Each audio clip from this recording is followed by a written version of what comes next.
um caso que chamou bastante atenção e está repercutindo muito, que não é daqui de São Paulo, não. Aconteceu no Rio de Janeiro, um negócio impressionante. E ali, a perícia, a habilidade de um piloto, a maneira de reagir àquela situação acabou evitando algo muito pior, porque sequestraram um helicóptero no Rio de Janeiro. Você viu isso? Sim.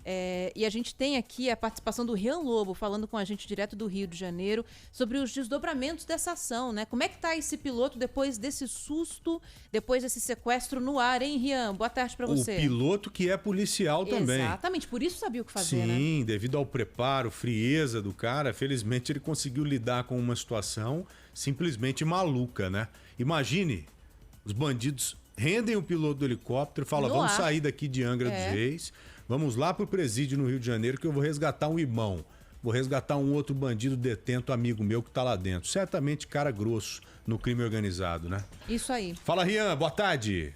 Oi, Joel, boa tarde para você, Ana, e a todos que acompanham a Rádio Bandeirantes. Pois é, felizmente o piloto está bem, é o Adonis Lopes de Oliveira, inclusive hoje já deu uma entrevista aqui para a gente, ao Grupo Bandeirantes de Comunicação. Ele que disse que esse episódio, que ele passou ontem, né, do domingo, ele define aí como a situação de maior tensão já vivida em 35 anos de Polícia Civil e também de piloto de helicóptero, 33 anos de experiência como comandante, como piloto de helicóptero aqui no Rio de Janeiro, né? Ele foi chamado para buscar um casal lá em Angra dos Reis, num hotel de luxo em Angra dos Reis, na Costa Verde Fluminense, mas quando chegou lá, eram dois rapazes que estavam com casacos pretos e bolsas, malas pretas também. Aí ele já começou a ficar com o pé atrás, já começou a desconfiar.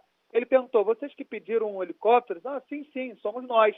E aí entraram no voo, no helicóptero, ele levantou o voo, e 2 minutos depois que o helicóptero estava no ar, ele falou assim, não, a gente vai mudar o trajeto, a gente vai para o complexo penitenciário de Jericinó, que fica em Bangu, na zona oeste aqui da capital fluminense, o principal presídio aqui do Rio de Janeiro, vamos dizer assim, o maior de todos. E aí ele falou, como assim? Aí os bandidos, isso mesmo, a gente vai resgatar um bandido comparsa nosso que está preso lá, isso vai ser agora. Aí ele falou, não tem como a gente ir lá, não tem como, vai dar errado, a gente vai ser fuzilado, vai morrer todo mundo. E aí, na entrevista aqui pra gente, ele disse que o plano dos bandidos realmente era resgatar um traficante que está preso no local, a gente tem um relato dele. Eu achei estranho, né? Tiveram com uma bala preta. 2 minutos depois que o helicóptero decolou, eles anunciaram o sequestro. Tirou meu fone e falou, vamos para Bangu que a gente vai resgatar o colega. E aí eu já comecei a tentar, né, dissuadir. Desiste, não vai dar certo. Qualquer aeronave que se aproxima do presídio, a ordem é para atirar, não vai ser diferente. E aí ele, não, tá tudo certo, não vai acontecer nada, tá tudo tranquilo. Eu falei, cara, não tá tranquilo, isso não vai rolar. Pois é, e logo depois que os bandidos anunciaram esse sequestro, o piloto, que também é um policial civil, ele acionou um botão de emergência para informar aos órgãos de controle que o helicóptero estava sob interferência ilícita. E aí ele, durante o trajeto até o Jericinó, até Bangu, ele tentou convencer os bandidos de que seria uma furada, que todo mundo ia morrer, se eles não morressem fuzilados, que o helicóptero ia acabar caindo, enfim, que não daria certo esse plano. Para tentar mudar, porque ele disse que de forma alguma jamais resgataria um bandido dentro do sistema penitenciário aqui do Rio de Janeiro. E os bandidos, aí o que ele fez? Do lado do complexo de Jericinó, tem o batalhão da Polícia Militar de Bangu, é bem colado mesmo. E ele tentou, na hora, no impulso, enfim, tentou pousar no batalhão, dentro do batalhão da Polícia Militar. E aí o que os bandidos fizeram? Pegaram um fuzil e falaram, não, aqui você não vai descer. Enquanto ele botava o controle, né, a alavanca de controle para o helicóptero descer, os bandidos pressionavam ele e o equipamento para subir. Então o helicóptero ficava balançando, como a gente vê nas imagens, né, que estão circulando na internet. O piloto tentava colocar a aeronave no chão e os bandidos suspendendo ela. Então ela ficava balançando aquelas imagens que a gente viu. A gente, inclusive, de início achou que era uma simulação do piloto para simular uma pane, para chamar a atenção dos policiais, mas não, realmente ele estava ali numa luta corporal com os bandidos. O bandido que estava no banco de trás enforcou ele, apertou o pescoço dele com um mata-leão, e o do lado estava com um fuzil e mexendo na alavanca também. Então, ficou balançando bastante. Final da história. Os bandidos viram que não daria certo esse plano, que eles morreriam de qualquer forma, seja no acidente ou seja fuzilado pelos policiais militares. E eles falaram, então desiste. A gente vai agora para Niterói, me leva para Niterói. Os bandidos falaram. E aí ele foi para Niterói e deixou os criminosos lá, né, numa estrutura no alto de uma comunidade, a comunidade do Caramujo, que é uma das mais perigosas ali da região metropolitana. E aí, logo que deixou os bandidos, ele fechou a porta com medo dos bandidos atirarem, né? Ele até falou pra gente, não, meu medo era morrer, eu achava que eles iam me matar. Mais cedo eu entrei com o José Luiz da Atena e ele perguntou o seguinte, como que não mataram ele sendo um policial civil?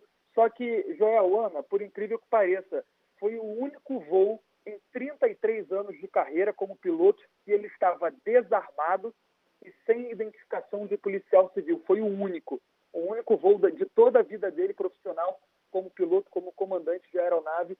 Ele voou sem identificação e sem a pistola também, que normalmente ele carrega no dia a dia. Então, com certeza, isso salvou a vida dele. Se os bandidos tivessem identificado o Adonis como um policial, poderia ter um fim trágico essa história, né? Ô, Rian, e outra coisa, independente dele ser policial ou não, ele tinha tudo para morrer. Porque ele não respeitou a ordem que foi dada pelos criminosos, são criminosos perigosíssimos. Agora, pelo que eu entendi, por que os bandidos não mataram esse piloto? Porque ele não pousou a aeronave para os caras descerem. Porque se ele faz isso, se eu estiver colocando alguma coisa errada, você me corrija, por favor. Eu entendi que ele desceu a aeronave, não pousou, ficou a alguns metros do solo ali e forçou que os caras pulassem da aeronave, com ela ainda no ar. Né? Porque ele deve ter pensado, pô, se eu pouso aqui, que os caras descerem, eles vão me matar. Claro. Não é? Foi isso mesmo? Ele fez uma aproximação e falou para os caras, podem pular aí. Por isso que eles não mataram o piloto. Perfeito, João. Exatamente isso. Ele aproximou realmente dessa estrutura dentro da comunidade. E aí, quando os caras viram que já dava assim pé para pular, vamos dizer, uma altura sem risco de se machucar, os caras já pularam dali mesmo, ele já levantou o voo com a porta aberta de qualquer jeito, no ar que ele fechou a porta da aeronave. Por isso que talvez eles não tenham matado o Adonis, né? Felizmente, o policial civil acabou saindo bem dessa história, saindo vivo e teve frieza para contornar essa situação. E mais cedo teve uma coletiva de imprensa aqui do secretário de Polícia Civil aqui do Rio de Janeiro, o delegado Alan Turnovski, que disse que a expectativa é encontrar já hoje mesmo uma facção criminosa da qual eles fazem parte, né? Esses dois criminosos, se eles desceram no Morro do Caramujo, a gente espera que seja do Comando Vermelho, que é a maior facção que domina aqui o Rio de Janeiro, né? Porque eles jamais desceriam, pediriam para o piloto deixá-los em uma comunidade dominada por facção rival, porque eles seriam mortos da mesma forma. Então, talvez seja essa linha de raciocínio da Polícia Civil, de investigação. Eles estão investigando já, porque eles estavam no hotel de luxo, então tem muita câmera no hotel. Por que eles estavam no hotel, entendeu? E também câmeras dentro do helicóptero. O helicóptero tem também câmeras de segurança. Então vai ser muito mais fácil identificar esses criminosos. Não estavam encapuzados com chapéu, com boina, enfim, capacete, nada disso. Estava com a cara nua e crua e aí vai ficar um pouco mais fácil de identificá-los. Bom que deu tudo certo nessa história aí. Final feliz para o piloto. De forma surpreendente. Lembrando que o Adonis, ele foi entrevistado pelo nosso Rodolfo Schneider na Band News FM e o Adonis revelou tudo isso que nós colocamos para vocês e que o Rian acabou complementando. Parece filme. Não parece história de filme? Que o piloto é sequestrado e aí ele faz umas manobras e consegue escapar? Cara, pega essa primeira hora do Bora Brasil de hoje, as coisas que colocamos aqui, as notícias que colocamos, são notícias surpreendentes, estarrecedoras. Imagine você levar um noticiário como esse, essa primeira hora, para um país aí seguro, para um Canadá, para uma Suíça. Imagina o que o cara vai pensar da gente. Hã? Vai achar que é ficção, vai demorar para acreditar. Com certeza. Mas infelizmente não é não. Rian, muito obrigado, viu? Um abraço para você, meu amigo. Bom trabalho aí. Valeu, bom trabalho para vocês. 1h57, Joel. Intervalinho? Vamos nessa. O que você acha depois do intervalo colocarmos mais ouvintes? Eu acho bom, vamos fazer isso. Fechou? Fechou. Por favor, não saia daí. Esse é o Bora Brasil. Você está sempre com a gente aqui na Rádio Bandeirantes.